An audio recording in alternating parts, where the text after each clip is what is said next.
Alright, what's up mga giboy, tayo po ngayon ay nagbabalik na naman po sa panibagong video na kung saan ngayon ay yearly interview. So let's go and let's start this video. I'm Juan Miguel Gaibog, 19-year-old. Today is January 6, 2026. As of last check ko na 187. Yung nabago sa sarili ko na sobrang proud ako. Hindi pa sobra. Kasi yung proud ako na pinagbago ko is yung the way I handle my anger. Kasi dati pag galit ako, one thing is for sure, mag-rant ako sa Facebook ko, magpaparinig ako. Hindi naman mag-mention. Basta magpaparinig ako na ganito ganyan, ayoko na, I want to die. Kaya nalala ko before na binuli ako kasi dahil sa post ko na I want to die. Na imbis na ang gusto ko lang naman doon, I mean, syempre, hindi naman lahat ng tao may pake sa'yo. Hindi naman lahat ng tao may pake sa'yo. So, not worth it na gawin mo yun. So, ayun. I want na gano'n yung mangyari before. Tapos, kaya paglalabas ako, ayoko na dun sa tao na yun. Na hanggang ngayon na trauma ako dahil inaasar ako tapos parang sugar coating matawag basta parang kunyari may pake pero wala ganun. Pero ngayon pag may problema ko, nag-post pa rin naman ako pero hindi siya naka-friends, public, friends of friends. Naka-only me siya. Tsaka ako lang ipa-public pag kailangan ko siya i-public pag internet or problema ko bilang isang content creator, minsan lang naman yun Pero pag personal, hindi dapat i-public. Inaka-only me siya. Tsaka ito yung dahil bakit nawala yung mga account ko. Yung account ko kasi na yun, ginagawa kong journal, ginagawa kong ranting sa sarili ko na ginagawa kong or nagrant ako sa sarili ko na ito yung mga problema ko. Nag-chat ako, i-chat ko si One Mix PA. I-chat ko si Jesky PA, siya sa problema ko kahit na same account lang naman. Na magkaibang account pero ako lang naman yung gumagamit. So ayun, proud ako na nagbago ako ng kung paano ko magalit or paano ko i-handle yung galit ko. Ang natutunan ko sa tao at sa relationship is not all people will love you. I mean, some of people na iisipin mo, you are so close, so there is no way na hindi ka mahal ng tao na yan.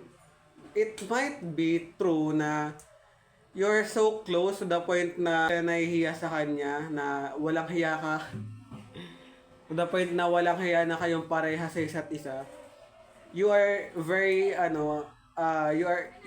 both of you are close to each other, with each other, pero hindi ka sure about it. Kasi sabi natin sure ka, pero may mga tao kasi na mahal ka kasi may bilang ka. Mahal ka kasi meron pera ka. They will love you because you have money or you have something that they can use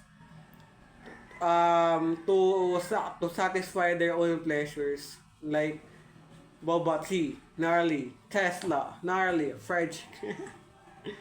They will use you for their own pleasures to gusto na makuha nila. Para makuha nila yung mga gusto nila, tulad nila ng pera, pagkain, materials, items, advice, ganyan.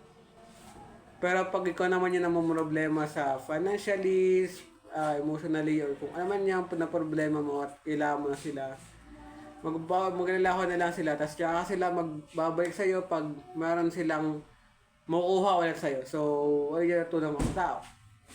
My biggest or dangerous enemy is myself. I choose myself in a way na mas pinapriority ko na yung sarili ko. Dati kasi pag sabihin sa akin na pag-aayain ako ng mga tao, hindi naman all the time, pero minsan, yes lang ako minsan kasi puro lang ako, yes! Yes! Kasi, para naisip ko ano yung masabi nila sa akin, baka ma-disappoint sila, baka maging malungkot sila, ganyan. Kasi ganito ako dati, pag ayokong pumaya, gagamitin nila yung tao na to para makasama kasi alam nilang mahina ako. Parang ganito. Tara, sama ka sa amin, gala tayo. Tara, gala tayo. Uy, hindi daw sama to. Hindi daw sama sa JM mo. Ayaw daw sumama na JM mo. Dahil doon sa taon na yun, pag sinabi niya, papayag na ako. Pwede na ako kahina, pero ngayon hindi na. No, no, no. Minsan na lang ako mag-yes. Yes! At minsan na lang din ako mag-no. Ang mistake na natutunan ko ang biggest lesson na natutunan ko sa pagkakamali is nagkamali ako na magsabi ng sikreto or ng problema sa ibang tao. Kasi, minsan kasi, pag nagsasabi ako ng insecurities ko, ng mga problema ko, minsan kasi ginagamit kasi yun sa akin against me. Halimbawa, pag sinabihan ka ng problema, probably na i-chismis mo to without my permission na hindi ko alam bakit iba nila yung pakikitungo nila sa akin. Yun pala, meron na silang alam na hindi ko natungkol sa akin, na hindi ko alam na alam na pala nila. Or minsan sa isang grupo para lang magmukha nakakatawa, para lang maging nakakatawa para lang minsan sa grupo para magkaroon na nakakatawa, para maging bida siya, para magmukha siyang bida or maging bida siya, para magmukha siya nakakatawa or maging nakakatawa siya or maging center of attraction siya, para maging clown siya. Sabihin nila yung insecurities o yung problema ko na hindi ko naman, na walang permission ko. Na bigla-bigla nila sabihin na, uy, halimbawa, kunyari sinabi ko, kunyari lang to kunyari umamin ako, kunyari lang kunyari, inamin ko sa tao na yun na bakla ako. Either, kung hindi man sabihin na, alam nyo ba bakla si JM? Kung hindi man i-silent to share yung mga yung sekreto na yun. Magiging pag sa isang grupo, para maging para maging maingay, para magmukha siya nakakatawa, sabihin niya, para maging bida siya, ganyan. To, bakla to, tapos magtatawanan sila, ganyan. Nagkamali ako kasi hindi lahat ng tao worth it sharean at hindi naman katiwa-tiwala. So, nasira din yung trust ko. Dahil I trust wrong people. Yung fear na na-face at na-overcome ko, na-confront ko recently is fear of being left out. Dati kasi pag inaaya, yun nga, para masabing may ambag ako sa grupo or para masabing ina ako sa grupo, sumasali ako kahit tayo ko.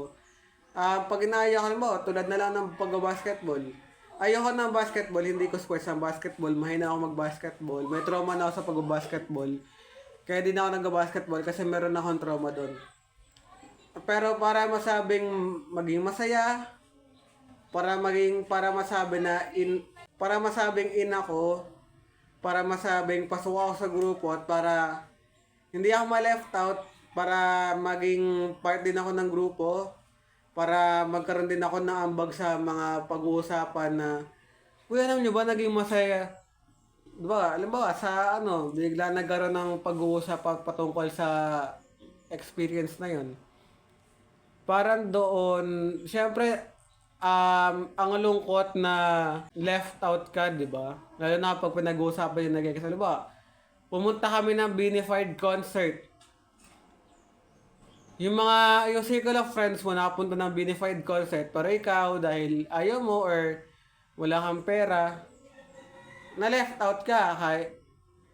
Diba, pumunta sila ng Benefied concert, tas ikaw di ka naman fan ng Bini, kaya ayaw mo sumama. Tapos yung mga blooms mong kaibigan or kagrupo ay mag-uusap sila sa GC nyo or kapag nasa personal, ganyan kunyari, na uy, sobrang saya natin ng Benefied no? Grabe yung boses nila, Mika. Totoo pala na nagla-live sila na sang-sing, na hindi sila nag-lip sync, diba? Or, ang ganda ng Mika. Sobrang ganda ng Bini, sobrang galing nila sa wala ang hirap na mga dance steps nila. Ang grabe sila sumayaw, grabe yung mga face card nila, sobrang halimo sumayaw, galing talaga. Tapos, experience pa sa Benefied. Tapos ikaw naman, na bloom, ay non-doom. Diba, na-stagnant ka na lang, na-freeze ka na lang sa na parang guilty ka or nalulungkot ka na hindi ka nakasama. Dahil nga nag-no ka. So fear ko yun eh. Fear of being left out. Na left out ka sa usapan, na left out ka rin sa gala or sa event. So, na-overcome ko na siya na wala na akong pakailan kahit pa magganto kayo, ganito yung gawin nyo. Wala akong pakailan. Pero one thing is for sure, hindi ako magpapa-left out pag tungkol sa biniyan. Hindi nyo na ako kailangan pilitin. Kapag blooms ka, pag isang bloom, pag binifan ka, hindi mo kailangan pilitan sa isang bini event dahil pupunta ako doon mismo. Tsaka mo lang ako pilitan pag may kulang ako, pag kailangan ko ng pera. Yung oldest version ko na ayoko nang balikan is yung pagiging tamad. Yun nga, tamad ako. Tamad akong alagaan yung sarili ko. Tamad ako alagaan yung sarili ko. Tamad ako mag-brush dati, tamad akong maligo, tamad akong... Basta ang dami kong katamaran dati na nung bata ako. Tamad ako mag-aral, tamad akong pumasok. So, siguro masipag ako, ang pogi ko ngayon, di ba? Sikat ako ngayon, tawad ako dati. The way na yung confidence ko. Kasi may mga bagay ako na hindi nagagawa dahil sa nahihiya ako. May mga bagay kasi na dapat nagagawa ko pero dahil wala akong confidence sa sarili ko, hindi ko nagagawa. Ito yung sa dahilan bakit left out ako sa isang grupo. Kasi gusto kong kumanta, halimbawa nagka-karaoke sila. Gusto kong maki-join in sa karaoke, sa video okay. Pero dahil nahihiya akong kumanta, hindi ako makakanta. So, ayun. Tsaka, alam nyo, di ba, pag nag-scroll ka sa TikTok, may dance, tas pag gusto mo sumayaw, gusto mo mag-TikTok, dahil nahihiya ako, di ako makapag-TikTok sa labas. Alam nyo, yung nakalimutan ko kung nasa TikTok ko, meron na akong in-upload doon na about sa sarili ko, na sumayaw ako ng Blink Twice sa may labas, which is sa may bakuran namin. Mamaya pakita ko sa inyo sa dulo ng video para panoorin mo ito hanggang dulo syempre. Doon ako sumayaw, tapos nung nakita ko ng mga bata, hindi na ako makasayaw, ganyan. Nakipag-usap na lang ako, tapos alam na sumasayaw. Proud ng old self ko. Dahil may mga nagagawa na siya. Dahil nagagawa ko na ngayon yung mga bagay na hindi ko magawa dati. Tulad na lang ng pag-TikTok. Although hindi naman public, pero dahil sa... Dati kasi sabi ko, wala nang pumasok ako sa TikTok world. Gagawin ko lahat.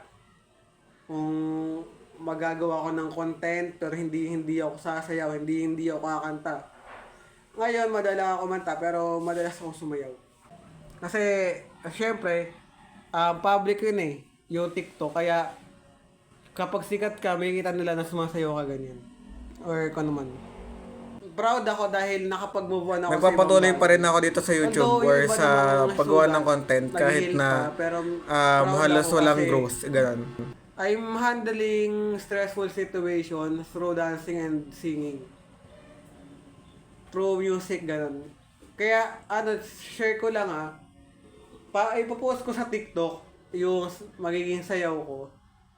Pag misa kasi dito yung pinsan ko, try ko request ng Blink Toys, tapos sasayawin ko habang kumakanta. Nag-improve yung breathing capacity ko or paano ba. Basta nag-improve ako sa pagsayaw or hindi ako hinihingal or hindi napuputol kapag sumasayaw ako habang kumakanta, ganyan. Basta yun. Kaya pag stress ako, sumasayaw, kumakanta, nakikinig ng music, ganyan. Favorite mo? Wala kasi ako favorite. Hindi kasi ako pananood ng movies eh. Hindi ako nanonood ng movies. Siguro, kung cartoon, Ice Age. Lalo na yung 3. Basta yung dinosaur. Jurassic ba yun? Yung title ng Ice Age 3. Basta may mga dinosaur ganyan. Yung si Rudy, tsaka si Mother Dinosaur, or Momzilla. Yung napunta sa Dinosaur World, yun yan.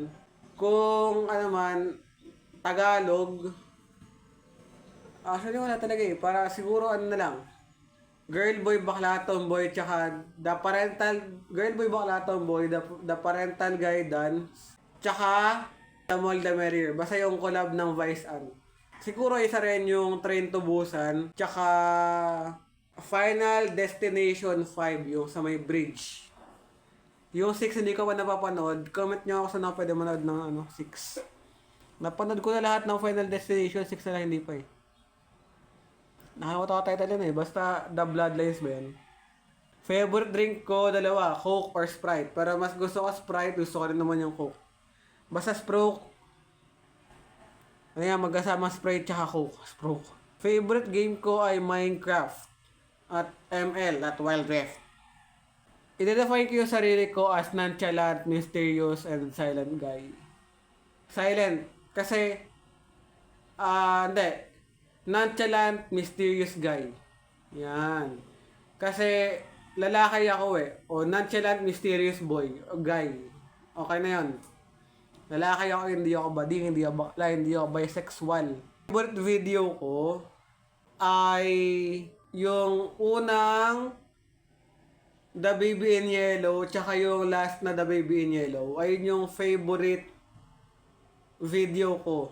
Kung isa siguro yung pinakaunang pangalawa ay yung pangatlong The Baby in Yellow kasi doon ako nagkaroon ako doon ng 4.1 na ata ngayon. 4.1k subscribers.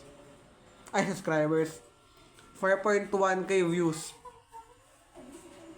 Congrats! You are doing good. Nakaya mo yung problema mo sa buhay. Nakaya mo yung mga problema mo sa buhay. Naging matag ka, naging strong ka. Kaya congrats sa'yo. At kaya mo yan. Believe na often kong kina-question. Hindi ito, nasisip ko talaga to eh. Paano nangyari na yung mga simpleng mga copper.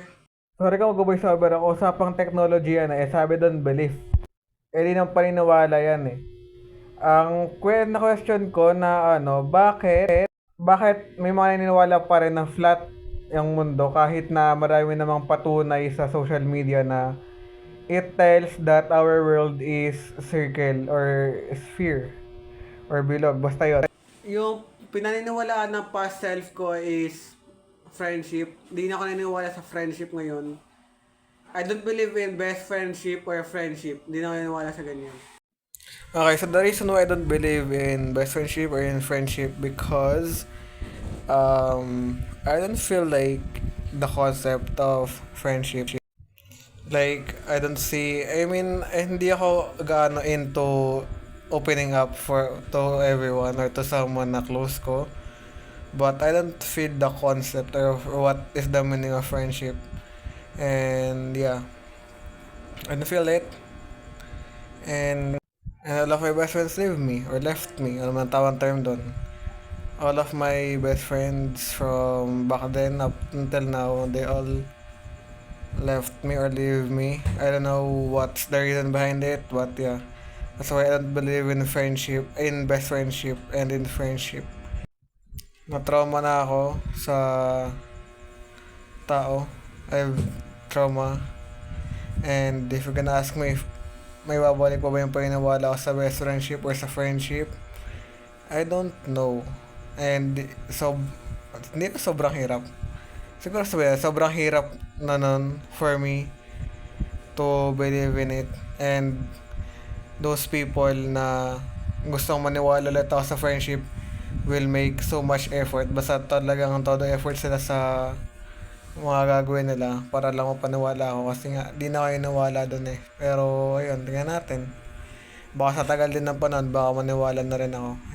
Ang habit na dati ko palang ginagawa, pag-edit ng videos. Para hindi ako ngayon ganito. Kasi syempre pag in-edit ko na yung videos, pag sinipag ako mag-edit ng videos, maganda ako mag-edit kahit sabihin mong hindi pa ako sikat, ganyan. Tinatanong ko sa sarili ko palagi, bakit ang hinam sa tao? Ay, bakit ang hinam mo sa tao? Bakit porket, di ba tulad nga ng sinabi ko kayo na, porket inask lang nito na gawin ko to or sa mama ko or kung ano man yung sabihin niya. Parang doon, yung pag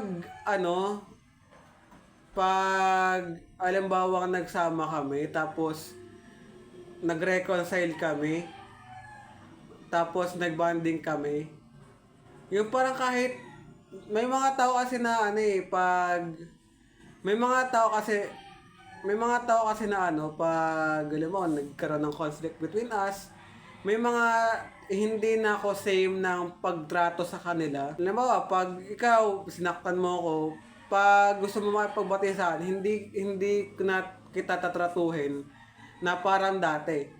Pero may iba kasing tao na parang walang nangyari, na parang nothing happened pag nagbati kami or pag nagbanding kami. Hindi ko alam bakit sobrang soft ko sa tao na yun. Bakit sobrang soft ko pagdating sa kanya, ganun. Ayoko na question ko sa sarili ko. Hindi ako bakla, hindi ako bading ha. Sampaling kukutawang sapahin ko na kayo eh. Ang kind ng attention na nanadrain sa akin is yung pag may kailangan, ako lagi yung nakikita. Okay lang naman sa akin yung utusan ako. Pero kasi minsan, pag may, halimbawa, sa isang, kanyari may grupo ako dito, na may mga kasama ko na wala rin ginagawa. Pag alam mo, mag-wise ka, ako yung lagi may kita. Wala namang kaso sa akin, yun okay na naman, nautusan ako. Pero yung parang pinapasa sa akin yung responsibilidad na may dapat na kaya namang ibang gumawa or pwede namang ibang gumawa. Again, hindi ako against or okay na sa akin nautusan ako. Pero think ko sa lahat na mapuntahan ko, sa bahay, hindi ako ganito. Kasi syempre, ako lang naman pwede utusan dito sa bahay kasi wala naman ibang pwede utusan dito, hindi ako.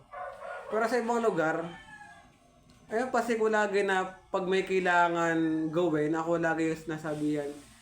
No, kunyari, magwalis ka. Yung kaya naman nilang gawin, pero sa kanila papagawa. Or, may ibang tao na pwede namang gawin din nila, pero ako lagi nakikita. Tapos, pag ginawa nila yon, uupo sila doon para wala silang ginagawa. Hindi lang sa pag-utos actually, basta parang nasa akin lagi yung attention. Siyempre, minsan naman gusto natin ng attention, di ba? Pero yung... Basta yun na yun kasi na yun alam ko. Editing skill. Nag-i-improve na ako sa pag-edit. Tamadan talaga ako minsan. Wala akong turning tao eh. Random kasi. Minsan sinasarili ko lang din. Kailan yung huling iyak ko? Hindi ko alam kung kailan ako huling umiyak. So nakalimutan ko isama ng binabasa ko yung mga question. Nakalimutan ko isama yung most viewed video ko. Ayun yung The Baby in Yellow episode 3 na kung saan umabot siya ng 4.4k views. Nakalimutan ko kung ano yung specific at di ko na masyadong inaano. Basta, The Baby in Yellow episode 3, umabot siya ng 4.4k views. Oh my goodness. Thank you for it.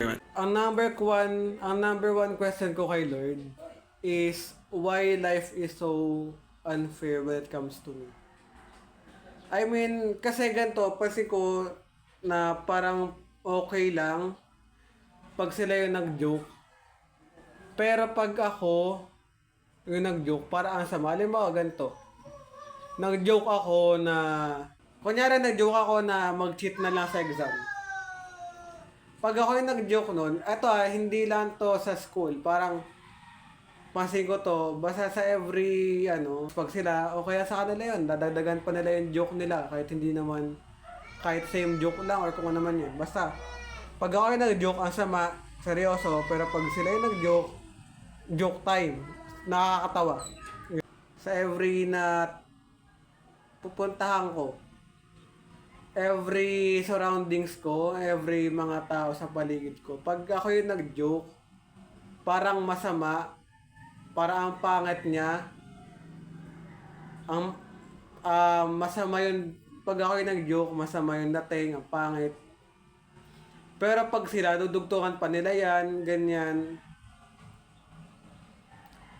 Mag-joke pa yan sila. Basta pag sa akin, pag yun joke, pag ako mismo yung nag-joke, sobrang seryoso ng mga tao. Pero pag is either sila, or yung ibang mas close nila, pag sila yung nag-joke, basta hindi ako yung nag-joke, pag yung either nga sila or yung mas close nila or ibang tao na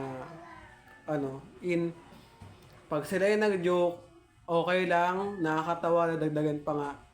Pero pag ako ang dami agad sat-sat, uy, ano ba, ang sama ng ugali nito or ang sama nito, di maganda yung, hindi yan maganda. Ganito ganyan. Basta ang dami nang sasabihin sa akin. Favorite way ko para mag-relax is by listening to music, dancing, and singing.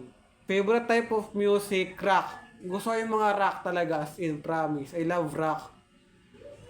Rock, bubblegum, pop. Ayun. Sorry sa music, kailangan ko na ngayon na to, kailangan na ilabas to I see myself in 5 years nagko-concert kasi I'm still working with my vocals and paano gumawa ng music or ng instrumentals, ganun. So, yeah. Probably sikat na akong singer in 5 years. Nagko-concert na ako, nag-world tour na rin. My love language is physical touch. Clingy akong tao, hindi ko lang ma-express kasi nakakahiya na kalalahay ko kung tao, tas clingy ako. Wala rin ako mapagbuusan ng clingy way, ng clingy side ko na ang hirap dumikit, ang hirap basta clingy ako. Katulad nung paanong clingy yung hambebe sa isa't isa. You can do it. Kaya mo yan, don't give up. I don't know, or yes, maybe because we need that, or I need it. Okay, my favorite way to start the day my favorite way to start the day is dancing. Kasi pag sumasayaw ako, ay na yung nagiging workout or exercise ko.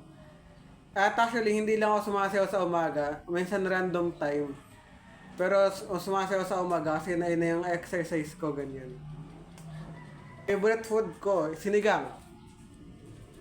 Ang real question dito is, why did you make this interview? Ngayon, ano nalilook forward mo? Para meron akong basihan at sagutin ko yun sa dulo ng video. After ko sagutin yung tanong na to. Ang nalilook forward ko ngayon is more growth sa channel ko.